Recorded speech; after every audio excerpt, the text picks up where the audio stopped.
ठीक है, तो आज का टॉपिक क्या था? कल तो हम लोग कर लिए थे कॉकरोच और अर्थवर्म। तो बेसिकली आज हम लोगों को लास्ट जो टॉपिक है फ्रॉग वो देखना है। ठीक है,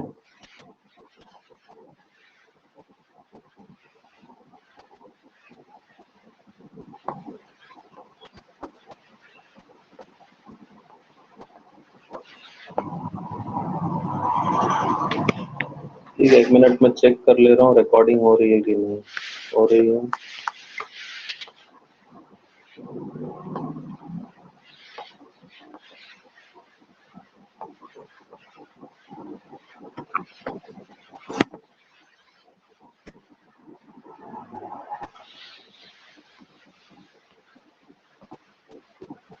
ठीक है, तो आज का टॉपिक है frog. Frogs can live both on land and in fresh water and belong to class Amphibia of phylum Chordata। ठीक है, तो ये आप मेढक को आप देखे ही होंगे, एम्फीबियंस है ये। एम्फीबिया का मतलब होता है डुअल लाइफ। ठीक है, डुअल लाइफ मतलब ये पानी में भी आपको मिलेंगे, जमीन पे भी मिलेंगे। ठीक है, so that's why they are refer to as amphibians. Phylum Chordata है क्योंकि अभी हम लोग कॉर्डेटा ही पढ़ रहे हैं। ठीक है, so the most common species of frog found in India is Rana tigrina. ये एग्जाम में पूछता है। ठीक है, राना टिग्रीना, तो इसको याद रखिए। ठीक है, तो ये पॉइंट से आपको एक ही क्वेश्चन आता है, वो है एम्फीबिया क्यों बोलते हैं इसको? क्योंकि डुअल लाइफ है, पानी में भी रहता है, जमीन पर भी रहता है। They do not have constant body temperature. That is, their body temperature varies with the temperature of the environment. So such animals are called poikilothermus। ठीक है, तो ये पहले भी आपको बताया गया था, पोइकिलोथर्मस। ठीक है, और दूसरा क्या है, जो होमोआयोथर्मस, कहने का मतलब जो बॉडी टेम्परेचर को कंट्रोल करते हैं वो होमोआयोथर्मस हो गए, और जो नहीं कंट्रोल कर पाते हैं बॉडी टेम्परेचर को, कांस्टेंट नहीं रख पाते हैं, उनको हम लोग कोल्ड ब्लडेड या पोइकिलोथर्मस बोलेंगे। तो जैसा टेम्परेचर होगा एनवायरनमेंट का, वैसा इनका इंटरनल बॉडी टेम्परेचर चेंज होता रहेगा। ठीक है, तो जो internal body temperature is in correspondence with external environmental temperature. ठीक है, तो यहाँ पे आप देख रहे हो कि ये कोल्ड ब्लडेड, इसीलिए हम इनको कह रहे हैं। ठीक है, ये कोल्ड ब्लडेड क्यों? क्योंकि ये अपने बॉडी का जो इंटरनल होम्योस्टैसिस है विद रिस्पेक्ट टू टेम्परेचर, उसको बरकरार नहीं रख पाता है। ठीक है, अब जैसा इन्वायरमेंट होगा उस हिसाब से वो वेरी करने लगेगा। हम लोगों का क्या है, हम लोग 37 डिग्री पे फंक्शनलाइज हो जाते हैं, हम लोग इसको कांस्टेंट इंटरनल टेम्परेचर बरकरार करके रखते हैं, क्योंकि इस टेम्परेचर पे आपके जो है सारे एंजाइम्स फंक्शनल होते हैं मैक्सिमली। ठीक है, तो इस तरह का कर्व है, तो मैक्सिमल जो एंजाइम फंक्शनल है वो इस जगह पे आपकी आएगी। सो दिस इज 37 डिग्री सेल्सियस। ठीक है, लेकिन इनका क्या है, ये अपने बॉडी टेम्परेचर को चेंज कर सकते हैं इन एक्सटर्नल एनवायरनमेंट। ठीक है, so you might have also noticed changes in the color of the frogs while they are in grasses and on dry land. ठीक है, so they have the ability to change the color to hide them from their enemies. ठीक है, तो ये एक technique है, कैमाउफ्लेज बोलते हैं इसको। मतलब जैसा इन्वायरमेंट रहेगा बैकग्राउंड, वैसा आपको बैकग्राउंड को मैचिंग करने के लिए फोरग्राउंड होना चाहिए। ठीक है, मान लीजिए बैकग्राउंड काला है तो फोरग्राउंड भी ये काला टाइप का बिहेव करेगा, ताकि आप उसको डिटेक्ट नहीं कर पाए, मतलब एनिमीज डिटेक्ट नहीं कर पाए। ठीक है, so they can change the colour to hide them from their enemies. So this phenomenon is called camouflage. और ये क्या है, प्रोटेक्टिव कलरेशन है।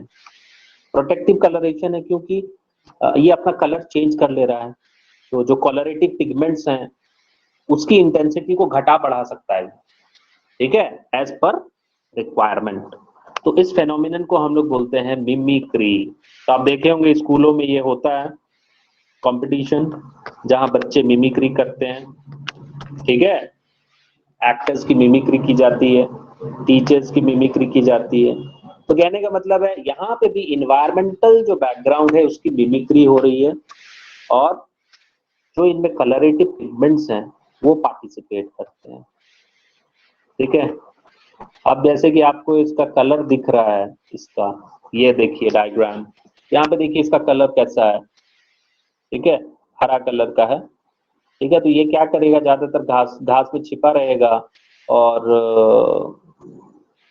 आपको पता भी नहीं चलेगा क्योंकि मैचिंग है उससे, ठीक है। तो 2 पॉइंट यहाँ आता है, कैमोफ्लेज, सेकेंड इज मिमिक्री, तीसरा पॉइंट है होमोआयोथर्मस, चौथा पॉइंट है amphibia. So these are the 4 points अभी हमको याद रखना है। Technically these are the 4 terms. Next point देखिए, you may also know that frogs are not seen during peak during summer and winter. So during this period they may take shelter in deep burrows to protect themselves from extreme heat and cold. So this is called estivation and hibernation, ठीक है। ये technical term है, again these must be by heart. Aestivation and hibernation. अब यहाँ पे हो क्या रहा है ये समझिए अब आप। एस्टिवेशन का मतलब है कि जब बहुत भीषण गर्मी पड़ती है तो ये क्या होता है, अपने आप को शंट कर लेता है, कहीं जाकर छिप जाएगा गड्ढे में और निकलेगा ही नहीं बहुत दिन तक, ठीक है, जब तक वो गर्मी का पूरा सीजन नहीं निकल जाए। तो क्या है उसका फंक्शन क्या है बेसिकली, तो वो इसको हम लोग समर स्लीप, मतलब वो समर में जाके स्लीप कर गया। फायदा उससे क्या होता है, उसका जो बॉडी का जो एनर्जी रिक्वायरमेंट है ऑन डेली बेसिस वो अब कम हो गया, ठीक है। तो this is a technique to tide over unfavourable environmental conditions. अब वो गर्मी में जाएगा, हांफेगा, ज्यादा एनर्जी खर्च होगा, ठीक है। तो उससे बेहतर है कि आप ठंडा जगह में अपना आराम कीजिए तब तक जब तक कि ये भीषण गर्मी खत्म ना हो जाए। Same technique frog uses in extreme winter also. जब टेम्परेचर बहुत कम हो जाता है, ठीक है, तो वो क्या करता है, हाइबरनेट कर जाता है, मतलब गर्म जगह देख के क्या करेगा, हाइबरनेट कर जाएगा। अब जब ठंड चला जाएगा वापस, तब फिर वो अपने उस गड्ढे से बाहर निकलेगा और फिर अपना काम। तो basically aestivation and hibernation is a response towards environment, ठीक है, response to adverse environmental conditions, ठीक है। adverse environment हम लिख सकते हैं। इनका बेसिकली क्या है, जो आपको जो मेटाबॉलिज्म में जो खर्च होता है एटीपी का, उसको बचाना है, ठीक है। जैसे कि आप मान लीजिए बिजनेस चौपट चल रहा है अभी बहुत लोगों का कोरोना के कारण, तो लोग क्या करेंगे, अपनी जो सेविंग्स है उसको बचा के रखेंगे, मतलब एक्सपेंडिचर कम कर देंगे, बाहर खाने पीने नहीं जाएंगे, घूमने फिल्म देखने नहीं जाएंगे, एक्सपेंडिचर कम हो जाएगा। सिमिलर टेक्निक ये एनिमल्स भी एम्प्लॉय करते हैं, ठीक है। तो जब बहुत ज्यादा गर्मी पड़ती है तो वो 40-45 दिन खुद को शंट आउट कर लेगा। जब भीषण ठंड पड़ेगी, टेम्परेचर बहुत लो हो जाएगा, तब वो आपका चला जाएगा हाइबरनेशन में। So these kind of summer sleeps, winter sleeps are primarily meant to tide over adverse environmental conditions so as to ensure that frog survives, ठीक है। अगर वो बाहर जाएगा extreme environmental, then it might be detrimental to their survival. So ये जो estivation and hibernation है, basically ये क्या है, survival mechanism, ठीक है। समझ में आई बात? Hello hello, yes sir. आपको यहाँ से आपको 4-5 टर्म है जो याद रखने हैं। पहला एम्फीबिया, दूसरा पॉइकिलोथर्मस और cold blooded, third is camouflage, fourth is mimicry and the fifth is hibernation and aestivation, ठीक है। अब नेक्स्ट चलते हैं इसकी मॉर्फोलॉजी में दिखने में कैसा है, तो मेढक आप लोग देखे होंगे। So have you ever touch the skin of the frog? अगर नहीं देखे हैं तो देखिए, और खासकर उसको उठाकर टच करके देखिए, तब जाके आपको पता चलेगा कि मेढक देखने में कैसा होता है। तो जब आप उसको छुइएगा तो आपको पता चलेगा कि वो स्मूथ रहता है, बहुत चिकना रहता है उसका जो स्किन है, ठीक है, और स्लिपरी रहेगा because of the presence of mucus. So this is important. इसका स्किन म्यूकस के कारण स्लिपरी है और स्मूथ है, ठीक है। दिस इज वेरी इंपॉर्टेंट, आपको याद रखना होगा इसको। Next point, the skin is always maintained in a moist condition. हमेशा लगेगा कि वो भीगा हुआ है, ठीक है। The color of dorsal side of the body is generally olive green with dark irregular spots. अब आप यहाँ पे देखिए, यहाँ पे कलर क्या है, ओलिव ग्रीन है, ठीक है। और यहाँ पे आप देखिए चितकबरा है, ये आपके स्पॉट्स दिख रहे हैं आपको, ठीक है। तो स्पॉट्स आपको दिखेंगे बॉडी, ठीक है। यहाँ डायग्राम में क्लियर कट आप देख सकते हो, स्पॉट्स दिख रहे हैं और बैकग्राउंड में जो स्किन है वो डार्क ग्रीन कलर का है। So on the ventral side of the skin is uniformly pale yellow. अब आप क्या कीजिए, जब उसको आप पलटिएगा, उसके पेट के तरफ देखिएगा, इस तरफ नीचे की तरफ वेंट्रल साइड, तो आपको क्या दिखेगा, वो हल्का येलोइश कलर रहता है। तो ऊपर हरा रहता है और पेट के तरफ वो, ठीक है, तो डॉर्सल ऊपर वेंट्रल नीचे, तो वो येलोइश कलर का है, ठीक है। अभी आपको बहुत मेढक दिखने को मिल रहे होंगे, आप देख सकते हो किसी को भी पकड़ के। The frog never drinks water. पहली बात, पानी नहीं पीता, वो पानी में रहता है बट पानी नहीं पीता है। But absorbs it through the skin. तो स्किन जो है इसका काफी इंपॉर्टेंट है, ठीक है। स्किन का फंक्शन क्या हो गया, रेस्पिरेशन में, ठीक है, मतलब रिस्पायर भी करेगा स्किन से, पानी भी पिएगा उधर ही से, ठीक है। तो वो क्या करेगा, एब्जॉर्ब कर लेगा। मान लीजिए वाटर मॉइस्ट इन्वायरमेंट में है तो वो स्किन के जरिए है वो वाटर को एब्जॉर्ब करता रहता है। So body of a frog is divisible into head and trunk. अब ये डायग्राम में अब आप देखिए, ये जो इसका है जहां पे आंख वाँख मौजूद है तो इसको सर बोलते हैं। उसके बाद ये वाला हिस्सा जो है इसका ट्रंक कहलाता है। A neck and tail are absent, ठीक है। तो आप यहाँ देख सकते हैं कि यहाँ पे किसी को कोई भी गर्दन टाइप का स्ट्रक्चर नहीं है, पीछे देखिए कोई टेल नहीं है, ठीक है। Above the mouth a pair of nostrils is present। अब ऑब्वियसली इस डायग्राम में नहीं दिखाया जा सकता, आपको लाइव लेके देखना पड़ेगा, ठीक है। तो नासिका आपको मिल सकती है, नाक नहीं मिलेगा, बट नाक टाइप स्ट्रक्चर आपको देखने को मिल सकता है, ठीक है। Eyes are bulged and covered by nictitating membrane that protects them while in water. Very important, nictitating membrane पूछा जाता है कि nictitating membrane कहाँ मिलता है और इसका फंक्शन क्या है।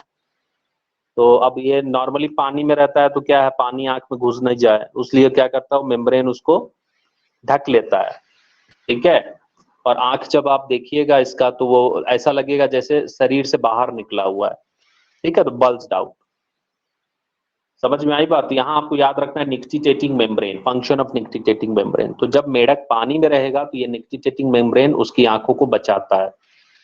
Next point, on either side of eyes a membranes tympanum year receives sound signals. तो इस टाइप का हमारा पिन्ना टाइप का रहता नहीं है इनका कान, मतलब एक्सटर्न, मतलब स्किन पे ही आपको साउंड वाइब्रेशंस को पिकअप करने के लिए आपको टिम्पैनम रहेगा, ईयर लाइक प्रोजेक्शंस जो हम बोलते हैं, हाँ, ठीक है। तो टिम्पैनम मौजूद रहेगा जो कि ईयर सिग्नल्स को, साउंड वाइब्रेशंस को पिकअप कर सकता है, ठीक है।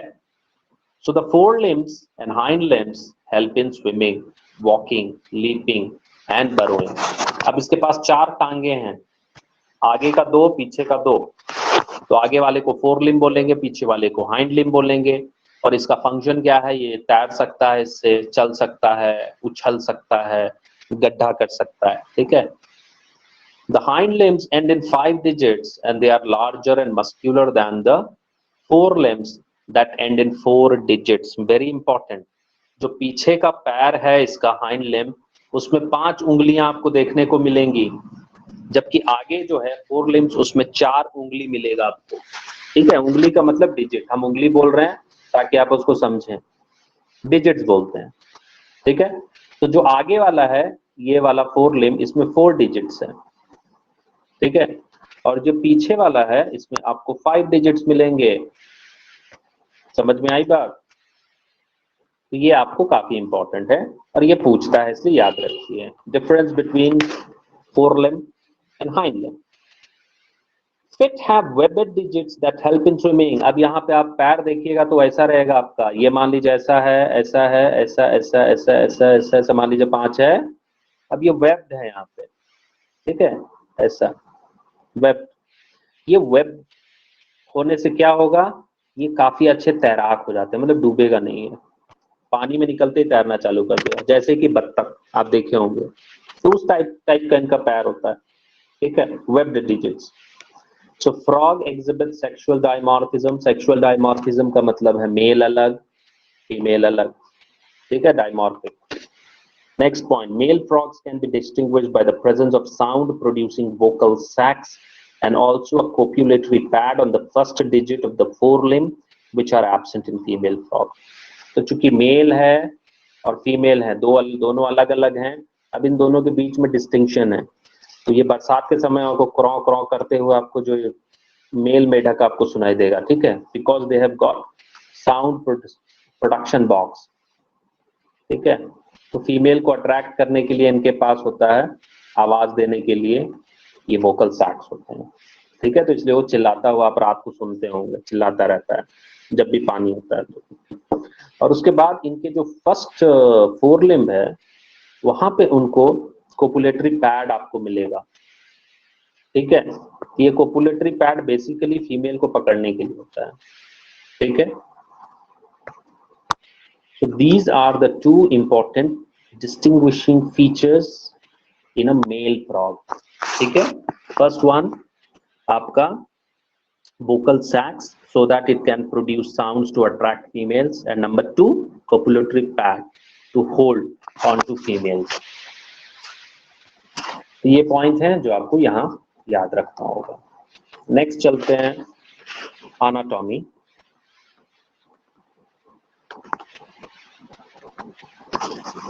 The body cavity of frogs accommodate different organ systems such as digestive, circulatory, respiratory, nervous, excretory and reproductive systems with well-developed structures and functions। यहाँ पे अब आप देख सकते हो ये सिस्टम है इनका, डाइजेस्टिव सिस्टम, ठीक है। तो सारे सिस्टम्स आपको ऑर्गन सिस्टम्स मिलेंगे यहाँ पे, डाइजेस्टिव भी मिलेगा और सर्कुलेटरी भी मिलेगा, रेस्पिरेटरी भी मिलेगा, नर्वस भी मिलेगा, एक्सक्रीटरी, रिप्रोडक्टिव, जो भी आप समझ सकते हो वो मिलेंगे, and they are well developed.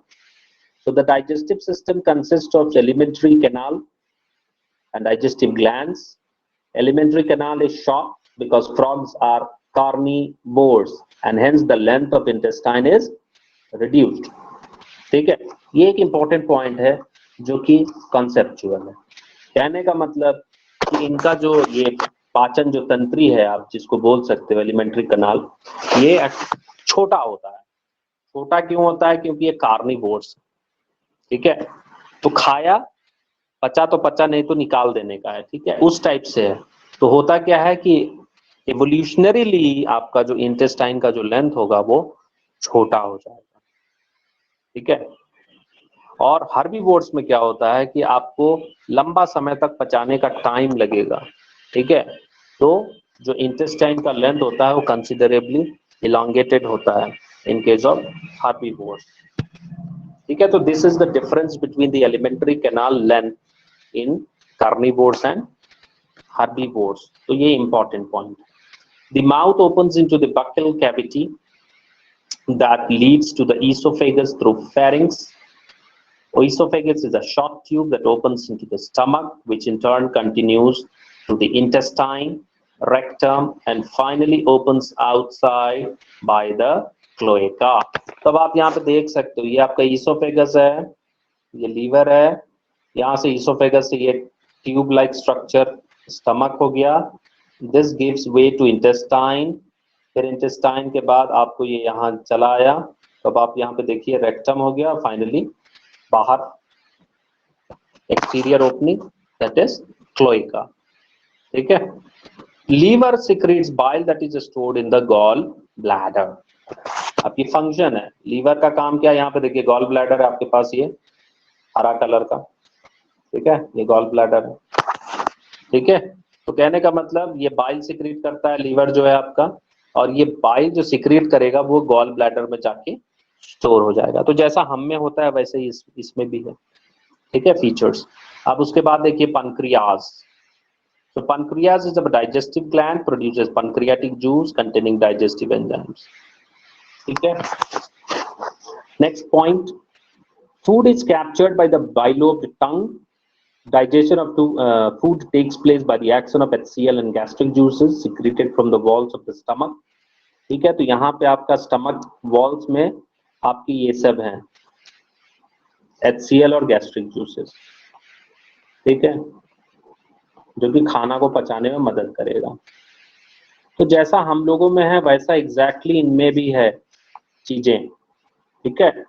Partially digested food called chyme is passed from stomach to the first part of the small intestine, ठीक है। तो chyme क्या हो गया, partially digested food, मतलब आपने खाना खाया है और वो थोड़ा सा मतलब गोला टाइप का बना, उसको बोलस बोलते हैं। अब वो फिर थोड़ा और नीचे उतरा आंतड़ी में, ठीक है, तो वो थोड़ा सा डाइजेस्ट हो जाता है, तो डाइजेस्ट हो जाता है तो उसको हम लोग काइम बोलते हैं। It is pass from stomach to the first part of the small intestine called duodenum. अब पता नहीं यहाँ पे दिया है कि नहीं दिया है,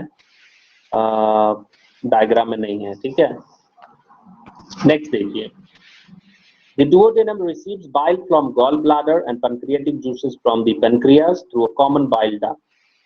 ये duodenum का फंक्शन है, इसको आपको गॉल ब्लैडर बाइल सप्लाई कर रहा है, और पैनक्रियास से आपको क्या मिल गया, पैनक्रियाटिक जूस मिल गया। अब ये कहाँ से आ रहा है, कॉमन बाइल डक्ट, तो ये याद रखिए, कॉमन बाइल डक्ट, ठीक है। नेक्स्ट पॉइंट, बाइल का फंक्शन क्या होता है, तो बाइल इमल्सिफाइज फैट, ठीक है। तो जैसे कॉम्प्लेक्स चीजें हैं तो इसको आपको तोड़ना होगा सिंपलर फॉर्म में, तभी जाके वो पचेगा। तो फैट के केस में इस प्रोसेस को हम लोग इमल्सिफिकेशन बोलते हैं, ठीक है। तो बाइल इसमें मदद करता है emulsification. And pancreatic juices digest carbohydrates and proteins, क्योंकि इनमें प्रोटीन एंजाइम्स होते हैं, कार्बोहाइड्रेजेस। ये जो कार्बोहाइड्रेजेस एंजाइम होगा ये क्या करेगा, कार्बोहाइड्रेट को पचा देगा। उसी तरह प्रोटीन को पचाने के लिए इनके पास प्रोटीएजेस होता है, ये क्या करेगा, प्रोटीन्स को पचा देंगे, ठीक है। तो next point, final digestion takes place in the intestine. अब ये इनका क्या है, ये प्रोसेस आपका जो डाइजेशन का है, खाना का पचने का, यहाँ से स्टार्ट हो रहा है, आ रहा है, यहाँ हो रहा है, थोड़ा हल्का फुल्का यहाँ पे आपको HCl और जो पैनक्रियाटिक जूसेस सिक्रीट कर रहे हैं, उसके बाद इंटेस्टाइन में आएगा, फिर यहाँ पे भी पाचन का काम चलता रहेगा, ठीक है। और फाइनली जो फूड है यहाँ पे इस एरिया में डाइजेस्ट हो जाएगा। तो अब यहाँ पे देखिए इंटेस्टाइन जो है मतलब इस टाइप का स्ट्रक्चर है। इससे क्या होता है, एब्जॉर्प्टिव एरिया जो सरफेस एरिया जो होता है एब्जॉर्प्शन के लिए वो बढ़ जाता है, ठीक है। तो ये इस टाइप का स्ट्रक्चर क्यों है, अनडुलेटिंग या फिर बोलिए इलोंगेटेड ट्यूब लाइक स्ट्रक्चर क्यों है, क्योंकि टाइम ज्यादा मिल रहा है, ठीक है। तो सरफेस एरिया जो है एब्जॉर्प्शन के लिए वो बढ़ जा रहा है, तो उससे क्या होगा, पाचन मतलब एब्जॉर्प्शन में काफी मदद मिलेगा। नेक्स्ट है, the digested food is absorbed by the numerous finger like folds in the inner wall of intestine called villi and microvilli, ठीक है। अब ये जो स्ट्रक्चर को बड़ा कीजिएगा तो इनका जो मान लीजिए ये है, यहाँ पे इस टाइप का स्ट्रक्चर है आपका, फोल्ड्स, ठीक है। ये फोल्ड्स जो है विल्लस और माइक्रोविल्लस, ये करते क्या है, जो एब्जॉर्प्टिव एरिया है उसको और फर्दर बढ़ा देते हैं, ठीक है। एब्जॉर्प्टिव सरफेस एरिया को बढ़ा देगा ताकि खाना अच्छे से पचे, ठीक है। ये याद रखिए, खाना पचाने के लिए बेहद जरूरी है। तो इंटेस्टाइन में आपको विलस और माइक्रोविलस मिल रहे हैं। The undigested solid waste moves into the rectum and passes out through cloaca। जो खाना नहीं पचा वो एक्सक्रीट आउट होगा, so it will excrete out through this opening, cloaca. तो cloaca के जरिए जो excretory material है बॉडी का वो बाहर हो जाएगा। अब यहाँ पे अब आप देख सकते हो कुछ और चीजें, जैसे ये हाथ है, उसके बाद यहाँ पे आप ओइसोफेगस देखिए, ये लीवर है, ये स्टमक है, ये इंटेस्टाइन है, ये रेक्टम है, ये क्लोइकल अपर्चर है, ये क्लोइका है, ये यूरिनरी ब्लैडर हो गया। उसके बाद आप यहाँ पे देखिए ये पतला पतला जो है यूरेटर है, यहाँ आप 2 किडनी देख रहे हैं और एक इम्पॉर्टेंट स्ट्रक्चर है फैट बॉडीज। उसके बाद लंग आपको दिख रहा है, गॉल ब्लैडर दिख रहा है, हार्ट दिख रहा है। कहने का मतलब जो चीज आपको याद रखना है वो डायग्राम का नेमिंग, क्योंकि डायग्राम दे सकता है और आपसे पूछेगा नेम कीजिए कंसर्न ऑर्गन को, ठीक है, वो काफी इंपॉर्टेंट होता है। तो नेक्स्ट पॉइंट देखते हैं।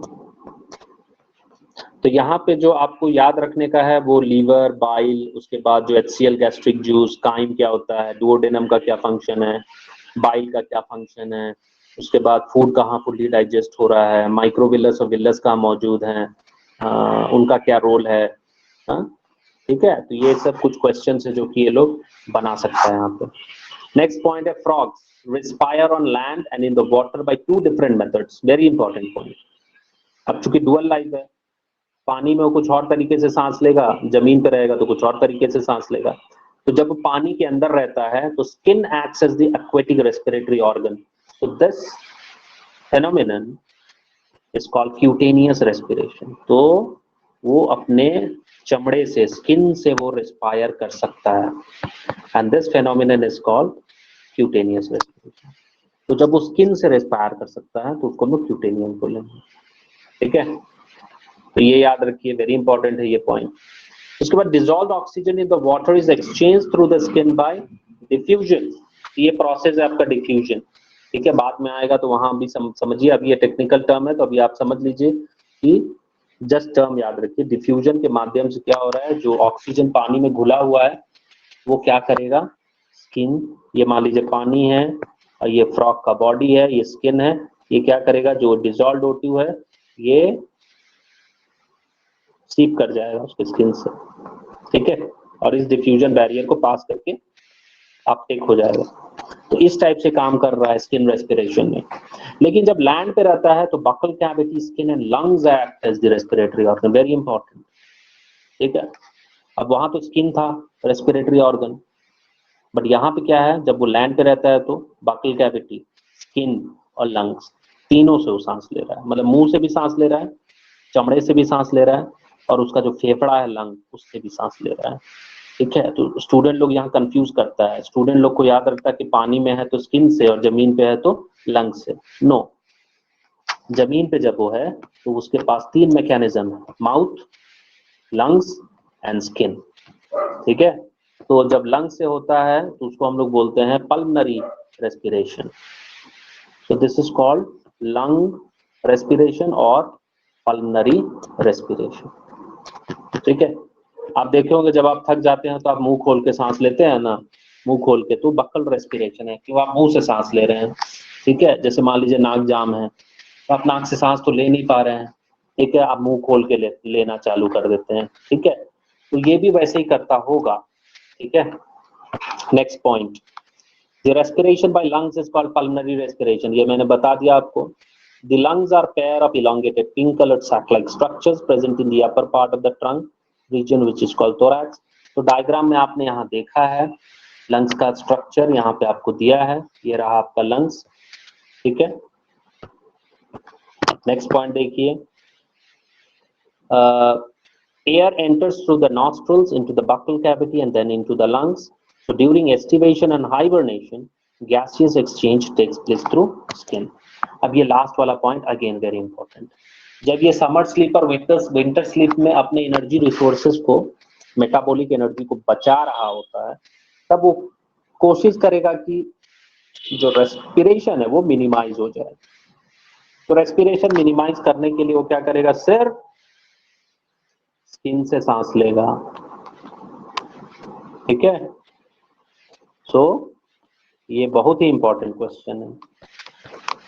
During hibernation and aestivation, frogs respires through dash skin. buccal cavity, lungs, all of these. Answer is skin. ठीक है, तो क्यूटेनियस रेस्पिरेशन शो कर रहा है। समझ में आई बात? तो ये पॉइंट है जो आपको, ये लास्ट सेंटेंस है जो तो याद रखना होगा, प्लस इस पैराग्राफ का ये जो फर्स्ट सेंटेंस है वो भी याद रखना पड़ेगा, और पानी में वो स्किन के द्वारा ले रहा है वो भी याद रखना है। ठीक है, नेक्स्ट पॉइंट देखिए, तो ये था इनका रेस्पिरेशन का। Next, vascular system of frog is well developed and it is closed type. Close type का मतलब हम आपको पहले समझा चुके हैं कि ब्लड वेसल्स होंगे, कैपिलरीज होंगे, आर्टरीज होंगे, ठीक है, वीन्स, ठीक है। So frogs have a lymphatic system also. The blood vascular system involves heart, blood vessels, blood. Lymphatic system consists of lymph channels, lymph nodes. ठीक है, ये सब बाद में जब ये सब चैप्टर आएगा तब वहां हम लोग ध्यान से पढ़ेंगे कि लिम्फ क्या होता है, लिम्फ चैनल क्या होता है, लिम्फ नोड क्या होता है, हार्ट क्या है, ब्लड वेसल्स क्या है, ब्लड क्या है। ठीक है, तो अभी आप ये जस्ट टर्म याद रखिए कि ब्लड सिस्टम में ये है, लिम्फ सिस्टम में ये है। Heart is a muscular structure situated in upper part of the cavity. It has 3 chambers, 2 atria, 1 ventricle. ठीक है, तो 2A plus 1B है इनका, 3 chambered heart है। तो ये भी क्वेश्चन इंपॉर्टेंट हो सकता है कि इनका हार्ट किस तरीके का है, 3 चेम्बर का है। ठीक है, it is covered by a membrane called pericardium. Again ये कॉमन टर्म है जो आपको हमेशा मिलेगा, ठीक है, हार्ट से एसोसिएटेड। तो जो मेम्ब्रेन हो गया हार्ट का उसको हम लोग बोलेंगे pericardium. A triangular structure called sinus venosus joins the right atrium. It receives blood through the major veins called vena cava. ठीक है, अब ये भी पूछता है आपका कि जो साइनस विनोसिस है वो है क्या, वीना कावा क्या है ये। ठीक है, तो इस टाइप का कोई ट्रायंगुलर स्ट्रक्चर होगा इनके बॉडी में, ठीक है, जिसको हम क्या बोलते हैं, साइनस विनोसिस। और ये राइट एट्रिया जो है आपका यहाँ पे 2 एट्रिया और वेंट्रिकल था, तो एक लेफ्ट एट्रिया है, राइट एट्रिया है। ठीक है, तो ये राइट एट्रिया जो है वहां पे आपको ये साइनस विनोसिस आपको मिल रहा है। ठीक है, अब इसका फंक्शन क्या है, it receives blood through vena cava which is one of the major veins. So ventricle opens into a sac like conus arteriosus on the ventral side of the nerve. अब आपके पास एक वेंट्रिकल था, 2 atria और एक ventricle है, ये ventricle कहाँ खुल रहा है आपका, तो it opens into conus arteriosus. ठीक है, तो आपको इसको इमेजिन करना पड़ेगा कि ब्लड का फ्लो कैसे है। राइट एट्रिया के पास आपको मिल रहा है साइनस विनोसिस, ठीक है, वो ब्लड को रिसीव कर रहा है कहाँ से, वेना कावा से। और ये जो एक वेंट्रिकल मौजूद है कहाँ खुल रहा है, from the heart is carried to all path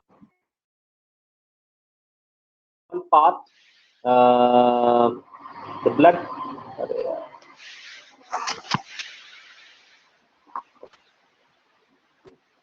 ठीक है, so the ventricle opens into a sac like conus arteriosus on the ventral side of the heart. The blood from the heart is carried to all parts of the body by arteries. क्योंकि close system है ना, तो ये सब channels आपको रहेंगे यहाँ पे। सो आर्टेरियल सिस्टम यहाँ पे यूज हो रहा है। The veins collect blood from different parts of the body to the heart and from the form the venous system. तो वीन्स का फंक्शन क्या है कि ब्लड को दूसरे पार्ट से हार्ट की तरफ ले जाए। ठीक है, ये आपका हो गया बॉडी टू हार्ट। तो ये याद रखिए, लिख लीजिए इसको, वीन्स का फंक्शन क्या, बॉडी से हार्ट की तरफ ब्लड को चैनलाइज करना। Special venous connection between liver and intestine as well as kidney and lower parts of the body are present. ये काफी इंपॉर्टेंट पॉइंट। कहने का मतलब ये जो वीन्स हैं ये आपका लिवर और इंटेस्टाइन के बीच में भी मौजूद है, जो उनको कनेक्ट कर रहा है। ठीक है, तो लिवर और इंटेस्टाइन भी कनेक्टेड है, और उसके बाद किडनी और जो लोअर पार्ट है बॉडी का, मान लीजिए लिम्स वूम्स, उधर जो आप समझ रहे हैं, तो that part of the body is connected. ठीक है, तो कहने का मतलब है कि इनकी जो कनेक्टिविटी है वो एज सच हम लोगों से जैसा मिलता जुलता है। ठीक है, तो इंटरकनेक्शंस आपको मिल रहे हैं। So the former is called the hepatic portal system and the latter is called the renal portal system. तो इन लोगों का नाम है आपका लीवर और इंटेस्टाइन है अगर आपका, तो उसको हम लोग hepatic portal system, hepatic term जो है लीवर से कनेक्टेड है। ठीक है, तो it is called hepatic portal system. ठीक है, तो लीवर, हेपा शब्द लीवर को डिनोट करता है, तो हेपेटिक। उसी तरह किडनी है, lower part of the body, तो इसको बोलेंगे renal portal system, because renal term is used for kidney. ये सब चीजें बाद में भी आपको बताई जाएंगे जब हम लोग ह्यूमन फिजियोलॉजी पढ़ेंगे, तो अभी जस्ट आप नाम याद रखिए, ठीक है। The blood is composed of plasma and cells. The blood cells are RBC, which is red blood cells, और एरिथ्रोसाइट बोलते हैं, WBC जिसको व्हाइट ब्लड सेल्स या ल्यूकोसाइट्स बोलते हैं, और तीसरा जो है प्लेटलेट्स, ठीक है। तो ये भी हम लोग पढ़ेंगे आगे। RBCs are nucleated, contain red colored pigment called hemoglobin, ये भी कॉमन चीज है, जो हम में है वही चीज यहाँ पे आपको दिख रहा है। खून लाल कलर का होता है, न्यूक्लिएटेड है RBCs, इनका लाल कलर का पिगमेंट है इनका हीमोग्लोबिन, ठीक है। So the blood carries nutrients, gases, water to the respective sites during the circulation. Blood का फंक्शन क्या है? ट्रांसपोर्ट में, गैस को ट्रांसपोर्ट करेगा, पानी को ट्रांसपोर्ट करेगा, और जो भी न्यूट्रिएंट चाहिए उसको ट्रांसपोर्ट करेगा। The circulation of blood is achieved by the pumping action of muscular heart. तो ठीक है, तो ब्लड एक जगह से दूसरे जगह पर आपका जा रहा है, क्यों जा रहा है? क्योंकि हार्ट लगातार पंप करता रहता है। तो ये पंप है जो कि चालू करके रखे हुए हैं सिस्टम। समझ में आई बात यहां तक? Hello hello hello hello, okay, तो ठीक है, नेक्स्ट हम लोग चलते हैं इनके एक्सक्रीटरी सिस्टम पे। So the elimination of nitrogenous waste is carried out by well developed excretory system, ठीक है। इनमें सारे सिस्टम वेल डेवलप्ड हैं। The excretory system consists of pair of kidneys, आपने डायग्राम में देखा था kidneys, फिर ureters, cloaca, urinary bladder. So these are compact, dark, red and bean-like structures situated a little posteriorly in the body cavity on both sides of the vertebral column. ठीक है, तो आप खुद को इमेजिन कीजिए कि आपकी किडनी कहाँ है एग्जैक्टली, मेढक का भी किडनी रेस्पेक्टिव पोजीशन पे वैसे ही मौजूद है, ठीक है। So each kidney is composed of several structural and functional units called uriniferous tubules or nephrons. हमारी जैसा है, कोई चेंज नहीं है। तो इनका जो किडनी का जो बेसिक यूनिट है, functional unit, structural and functional unit, इसको हम लोग क्या बोलते हैं? नेफ्रॉन्स, ठीक है। तो ये हम लोग भी पढ़ेंगे, नेफ्रॉन्स, ठीक है। तो नेफ्रॉन्स और न्यूरॉन्स में अंतर है। न्यूरॉन्स नर्वस सिस्टम से रिलेटेड है, नेफ्रॉन्स रीनल सिस्टम से connected. So the two ureters emerge from the kidneys in the male frogs. Ureters act as urinogenital tract, which opens into the cloaca. In females, the ureters and oviduct open separately into the cloaca. ठीक है, तो mail frog में क्या हो रहा है? दो ureters kidney से निकल रहे हैं और वो यूरिन और जिनाइटल ट्रैक्ट है, मतलब स्पर्म जो है दोनों को ट्रांसफर कर रहा है, ठीक है। और जो फीमेल्स हैं उसमें यूरेटर्स और ओविडक्ट अलग अलग क्लोएका में ओपन करेंगे, ठीक है। So thin walled urinary bladder is present which is ventral to the rectum and this also opens to the cloaca.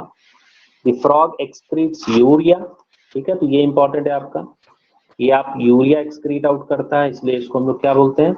Ureotelic. तो आपको हम बताए थे 3 तरह के टेलिज्म हैं एक्सक्रीशन के आधार पे। अमोनिया, तो उसको बोलते हैं अमोनोटेलिक, जो अमोनिया एक्सक्रीट करता है अमोनोटेलिक कहलाता है। जो यूरिया करता है वो यूरियोटेलिक कहलाता है, और जो यूरिक एसिड करता है वो यूरिकोटेलिक कहलाता है, ठीक है। Next point, excretory wastes are carried by blood into the kidney where it is separated and excreted out, ठीक है। तो ये है आपका excretory। तो यहाँ पे आपसे पूछा जाएगा वही यूरिया है कि अमोनो है कि यूरिक एसिड है, इनमें excretory waste क्या है?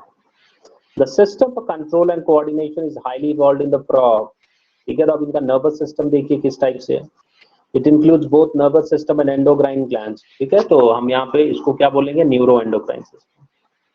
न्यूरो एंडोक्राइन सिस्टम कहने का मतलब नर्वस सिस्टम भी है और हार्मोनल कंट्रोल भी है, तो एंडोक्राइन, तो neuro endocrine system. The chemical coordination of various organs of the body is achieved by hormones which are secreted by the endocrine glands. ये आपको पहले बताया गया था, endocrine glands का function है, these are ductless glands which secrete hormones. ठीक है? So the prominent endocrine glands found in the frog are pituitary, thyroid, parathyroid, thymus, pineal body, pancreatic islets, adrenals, gonads. तो जो हम में है वो इनमें भी मौजूद है. ठीक है?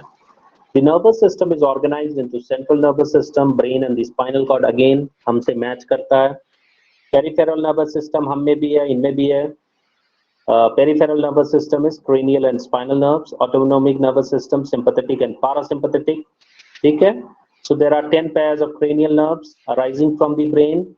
Brain is enclosed in a bony structure which is called brain box. ठीक है? तो इनका खोपड़ी कहाँ मौजूद है? cranium. Brain is present in brain box और क्रेनियम, ये याद रखिए. ठीक है? ये सब आपको ह्यूमन फिजियोलॉजी में भी आएगा. The brain is divided into the fore brain, mid brain, hind brain. Fore brain includes olfactory lobes, paired cerebral hemispheres and unpaired diencephalon. Mid brain is characterized by pair of optic lobes. Hind brain consists of cerebellum and medulla oblongata. Oblongata passes out through the foramen magnum and continues into spinal cord, which is enclosed with the vertebral column. All these terms will come in nervous system, human physiology.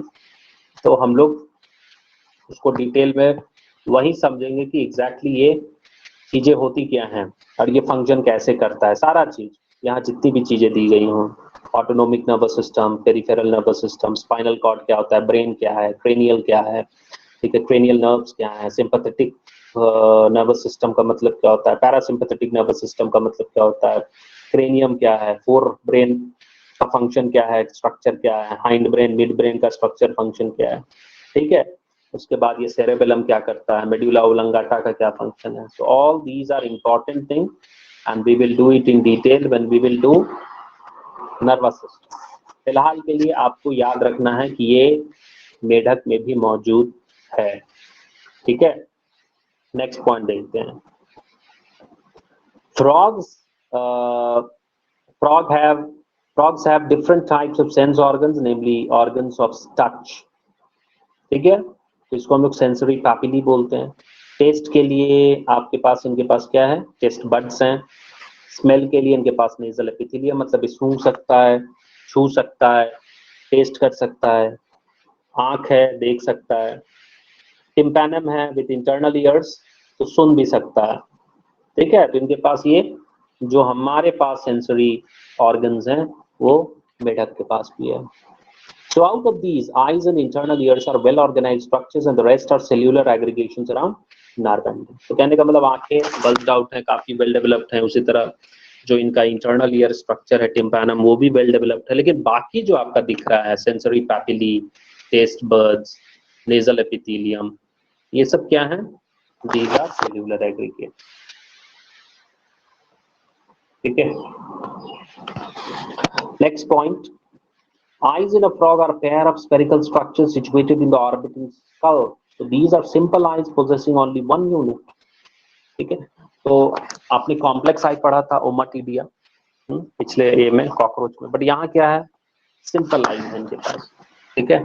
External ear आपको दिखेगा नहीं, it's absent in frogs. Pinna मतलब absent है. Only tympanum is seen for picking up ground vibrations और sound vibrations. The ear is an organ of hearing as well as balancing. Very important. तो इनमें जो tympanum है इसका दो function है. पहला to pick up sound vibrations, सुनने के लिए काम आता है, और दूसरा it acts as balancing organ. अगर ये डिस्टर्ब हो जाए तो ये क्या होगा? ऑर्गेनिज्म सही ढंग से चल नहीं पाएगा. जैसे कि आप देखे होंगे बुढ़ापे के साथ क्या होता है, आदमी लोग थोड़ा हिल डुल के चलता है. क्यों चलता है? क्योंकि उनके कान का जो ये हिस्सा है, ठीक है, वो बैलेंसिंग जो ऑर्गन है हमारा, वो क्या होता है? फंक्शन नहीं कर पाता है. जिससे आपको क्या लगेगा कि खड़े खड़े आपको चक्कर आने लगेगा. समझ में आ रही है बात? तो ये हम लोग आगे जब ईयर पढ़ेंगे तब हम लोग देखेंगे, जब आई पढ़ेंगे तब हम देखेंगे कि आई का क्या रोल है, कैसे है, ईयर का क्या है, कैसे ग्राउंड मतलब साउंड वाइब्रेशंस कन्वर्ट होता है, कैसे हम देखते हैं। ये सब सारी चीजें आपको डिटेल में ह्यूमन फिजियोलॉजी में पढ़ाई जाएंगी। ठीक है, next point, frogs are well developed male and female reproductive systems. यहाँ देखिए मेल रिप्रोडक्टिव सिस्टम है, यहाँ देखिए फीमेल रिप्रोडक्टिव सिस्टम दिया हुआ है। ठीक है, तो आप मेल रिप्रोडक्टिव सिस्टम देखिए, it consist of pair of yellowish ovoid testis. यहाँ पे आप देख सकते हो पीला कलर का आपको टेस्टिस दिख रहा है, which are found adhere to the upper part of the kidney. ठीक है, ये किडनी है और उसके ऊपर आपको मिल रहा है वो by a double fold of peritoneum called mesorchium. ठीक है, यहाँ पे आपका मिसोर्चियम है जो कि उसको होल्ड करके रखे हुए, तो ये टर्म याद रखिए, मिसोर्चियम। ठीक है, तो testis is found adhere to the upper part of the kidneys by a double fold of peritoneum called mesorchium। ठीक है, तो ये टर्म याद रखिए, mesorchium। Vasa efferentia 10 to 12 in number and that arise from testis। They enter the kidneys on their side and open into Bidder's canal। ठीक है, तो ये आपसे पूछा जाता है कि बिडर्स कैनाल कहाँ दिखता है। ठीक है, या डायग्राम में तो आपका दिखाया है कि नहीं दिखाया, एक बार देखिए, नहीं दिखाया है। ठीक है, तो अब आप इसको इमेजिन करना पड़ेगा। ठीक है, तो आप इमेजिन कीजिए कि जो बासा डिफरेंशिया यहाँ से निकल रहा है आपका डिफरेंशिया टेस्टिस से, वो इस रास्ते से होते हुए कहाँ निकलेगा आपका, it will enter into bidders canal.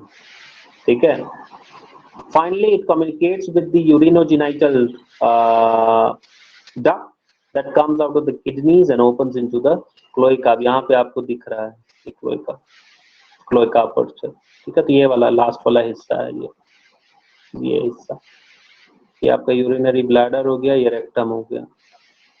ठीक है, तो कैनाल लाइक ट्यूब्स आपको यहीं पे आपको मिलेगा, तो बिडर्स कैनाल होना चाहिए क्योंकि ये यूरिनोजेनिटल ट्रैक्ट है। तो नेक्स्ट पॉइंट देखिए, the cloaca is a small median chamber that is used to pass fecal matter, urine and sperms to the exterior। तो इसका काम एक्सक्रीशन का भी है और स्पर्म्स को भी कैरी करेंगे।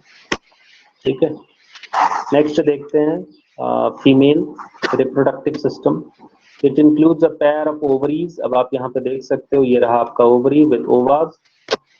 The ovaries are situated near kidneys, ये आपको किडनी दिख रहा है, and there is no functional connection with kidneys। A pair of oviduct arising from the ovaries open into the cloaca separately। ये आपका ओविडक्ट है जो आपका सेपरेटली कनेक्ट हो रहा है, यहाँ नीचे देखिए जा रहा है। ठीक है, ये अलग है ओविडक्ट और यहाँ कनेक्ट कर रहा है इससे। ठीक है, so pair of oviduct arising from the ovaries opens into the cloaca separately। A mature female can lay 2500 to 3000 eggs at a time। लगभग 3000 ओवा ले कर सकती है फीमेल, 2500 to 3000 eggs। सोचिए कितना पोटेंशियल है। तो फर्टिलाइजेशन इज एक्सटर्नल, शरीर के बाहर होता है और पानी में होता है। ठीक है, तो एक्सटर्नल फर्टिलाइजेशन, ठीक है, तो पानी में हो रहा है, we call it external fertilization. ठीक है, नेक्स्ट पॉइंट देखिए, development involve larval stage called tadpole. तो आप देखे होंगे छोटा छोटा पूंछ वाला लार्वल स्टेज।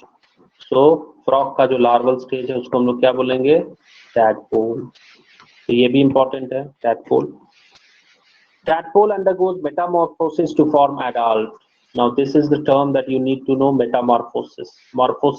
metamorphosis phenomenon है जिसमें आपका जो है एग्स मतलब आपका क्या है, लार्वा जो है वो एडल्ट में तब्दील होता है, because there will be changes. इसमें पूछ नहीं है, इसमें पूछ होता है। इस टाइप का बहुत सारा फिजिकल ट्रांसफॉर्मेशन है जो आपको लार्वा टू एडल्ट में देखने को मिलेगा, तो उसी प्रोसेस को हम लोग मेटामॉर्फोसिस बोलेंगे।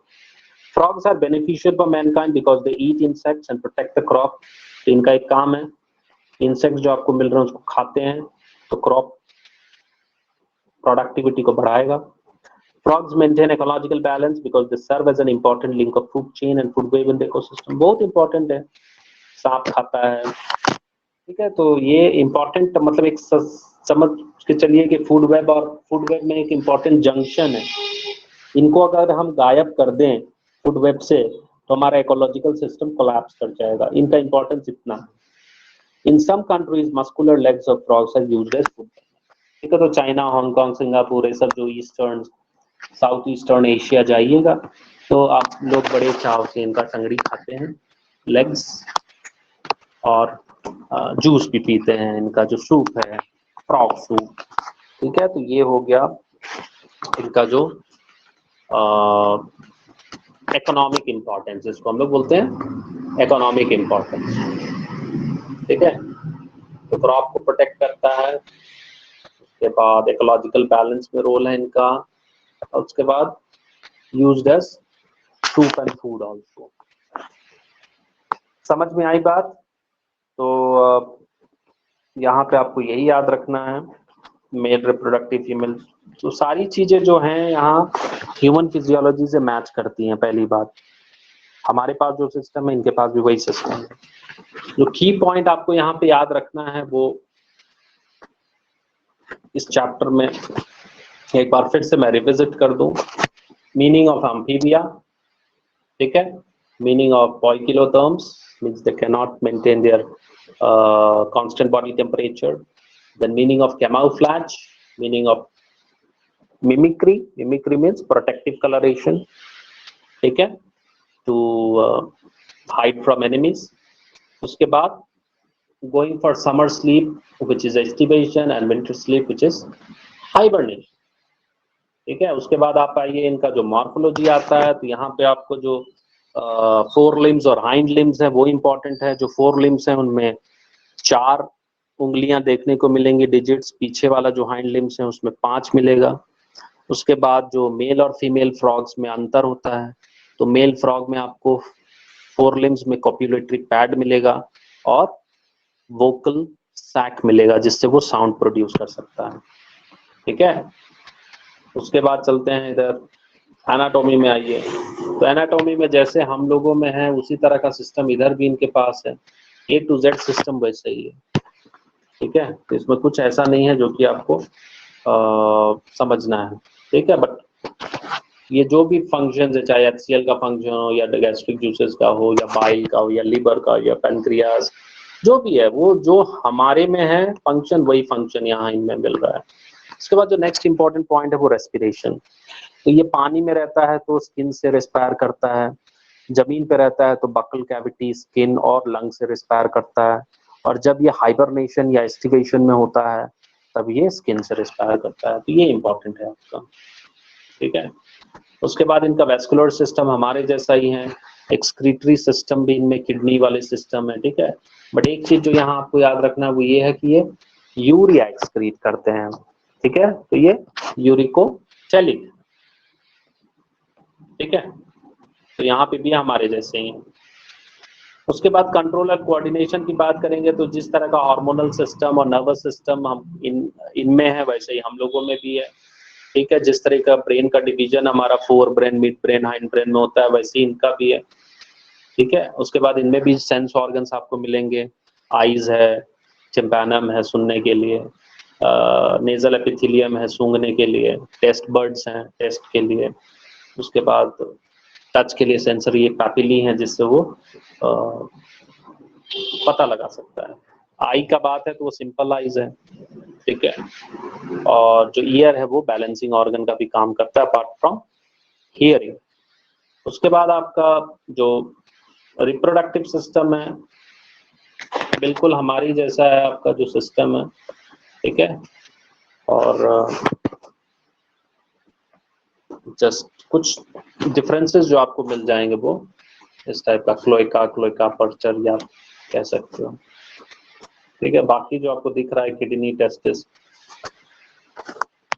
और जो एक ध्यान देने का ये ओविडक्ट सेपरेटली कनेक्टेड रहता है, बस ये आपको ध्यान देना है यहाँ पर, ठीक है। और एक पॉइंट आपको और बताया गया था कि ये जो टेस्टिस है it is found adhered to the upper part of the kidney by a double fold of peritoneum called mesorchium. So they may ask this. Okay, ये mesorchium आप याद रखिए.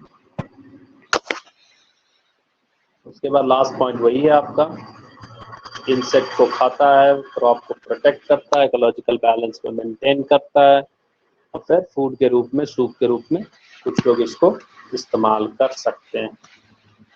तो फाइनली हम लोग समरी देखते हैं. Cells, tissues, organs, organ systems split up the work in a way that ensures the survival of the body as a whole and exhibit division of labor. पहला पॉइंट यहाँ है division of labor. ठीक है. Next point देखिए, a tissue is defined as a group of cells along with intercellular substances performing one or more functions in the body. Epithelia are sheet-like tissues lining the body surface. Cavities, ducts, tubes.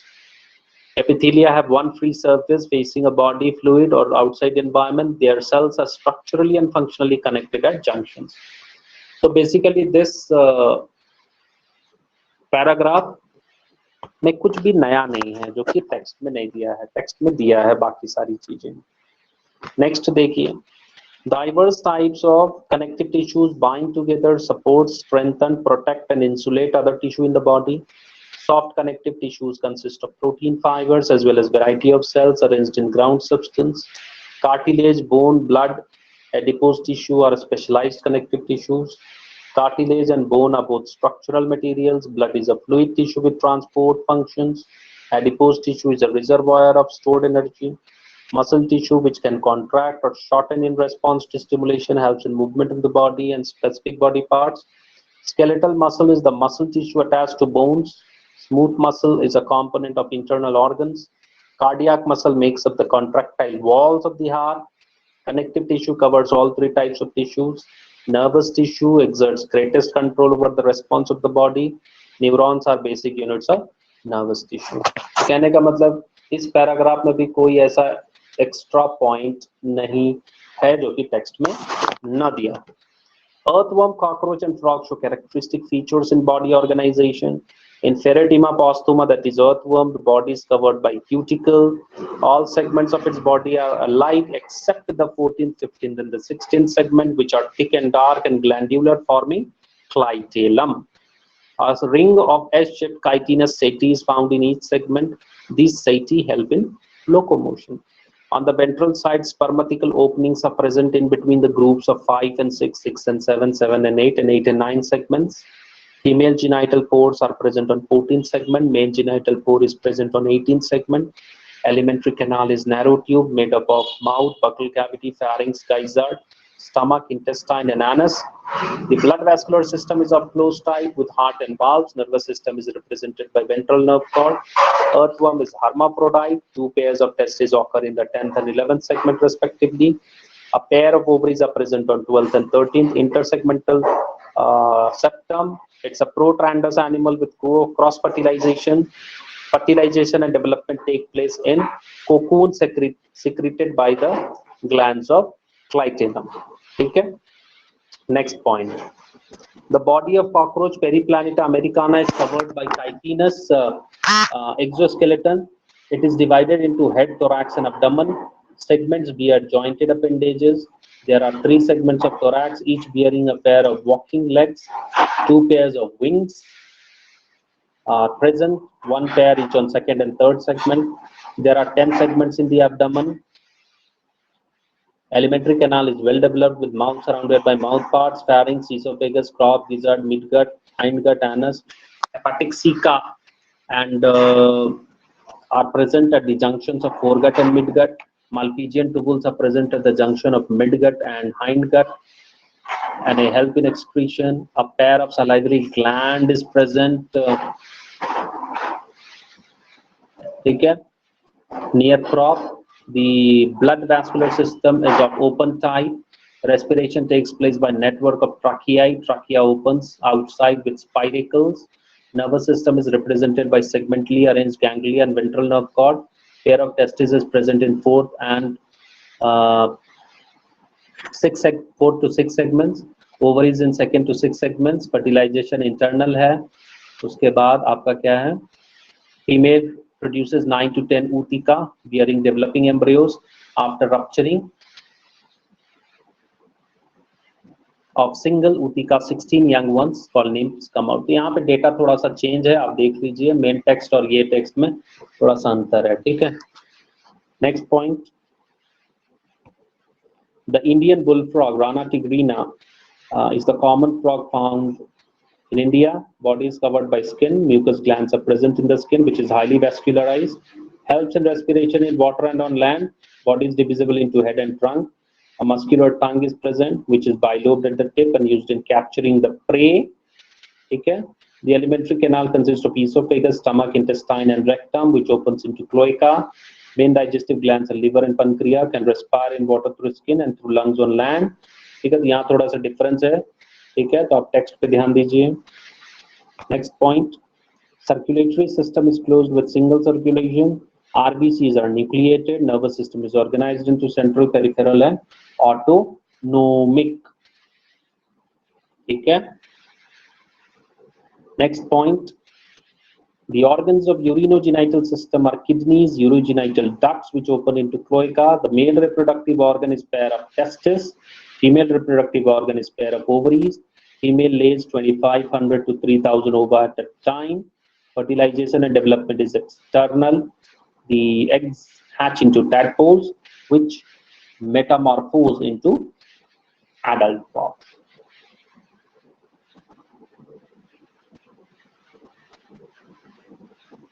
ठीक है, अब यहाँ पे आपका एक term है जो कि टेक्स्ट में नहीं है, एंड दैट टर्म इज प्रोटैंड्रस।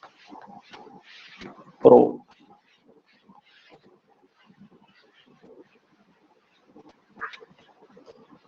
समझ में आई बात?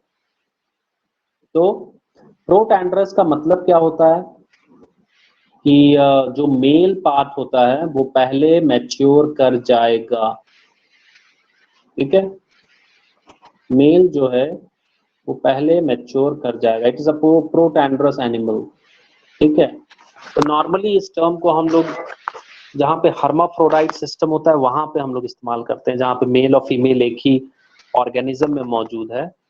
तो उस हर्माफ्रोडाइट सिस्टम में अगर मेल वाला जो पार्ट है, रिप्रोडक्टिव पार्ट, वो पहले डेवलप कर जाता है, पहले मैच्योर कर जाता है, ठीक है, फीमेल से, ठीक है, तो उसको हम लोग प्रोटैंड्री बोलेंगे या वो प्रोटैंड्रस कंडीशन बोलेंगे।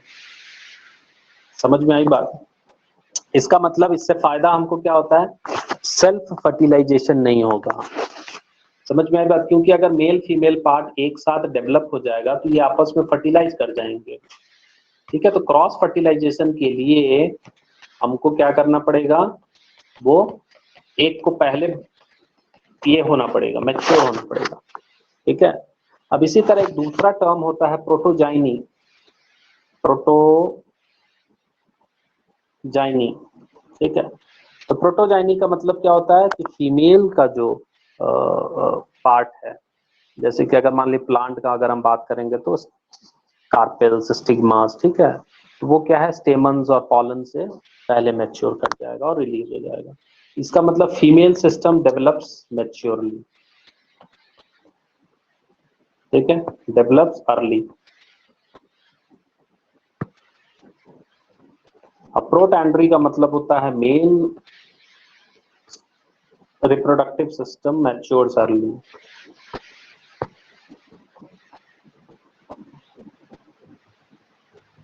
ठीक है,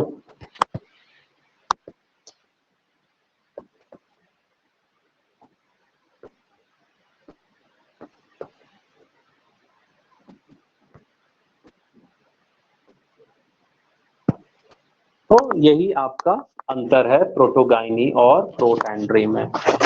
बाकी सारा टर्म यहाँ पे जो दिया है इस टेक्स्ट में वो अंदर भी एक्सप्लेन्ड है।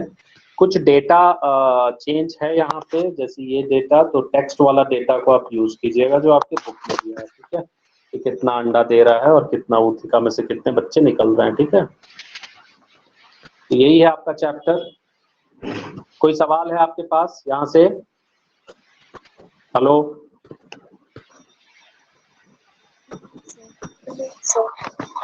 हेलो, सुनाई दे रहा है? Hello, yes sir. ठीक है, तो मैंने रिकॉर्डिंग बंद कर दी है, आप